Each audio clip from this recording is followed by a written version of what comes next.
In this video, how to export part of the video from timeline in Camtasia.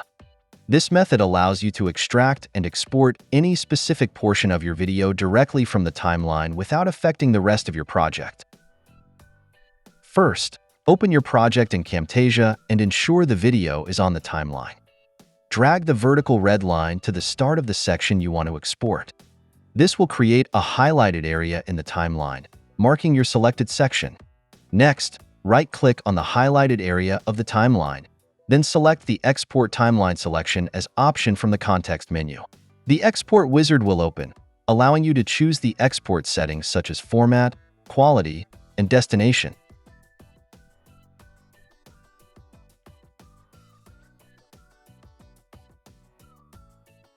As you can see, I have been exported a 5-second video from the project without creating a new project or exporting a full video.